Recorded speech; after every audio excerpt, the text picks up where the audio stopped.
যে তাসবিহ পড়লে বান্দার আমলনামায় 1000 নেকি লেখা হয় এবং 1000 গুনাহ মাফ করা হয়। হাদিসটা একটু দেখুন।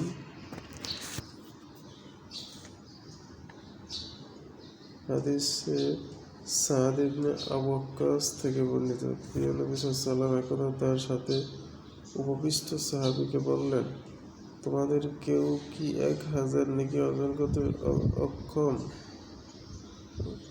উপবিষ্ট সাহাবীদের মধ্য থেকে একজন জিজ্ঞেস করলেন যে আমাদের একজন কিরূপে 1000 নেকি সঞ্চয় করবে?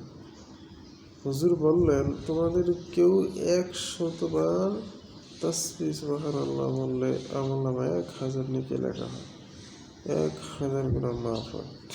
তাসবিহটি হলো এই সুবহানাল্লাহ, সুবহানাল্লাহ, সুবহানাল্লাহ।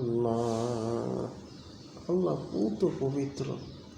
সুবহানাল্লাহ, সুবহানাল্লাহ, সুবহানাল্লাহ। আল্লাহ কি? আল্লাহ পুত পবিত্র। প্রত্যেক মুসলমান নরনারী প্রতিদিনে বা রাত্রে করে এই তাসবিহটি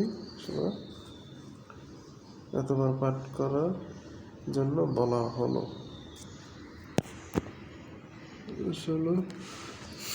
আল্লাহ আমাদেরকে এই আমলটি করার তৌফিক এনায়েত করুন।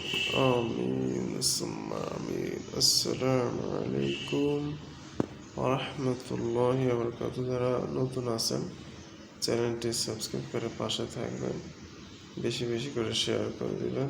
ধন্যবাদ।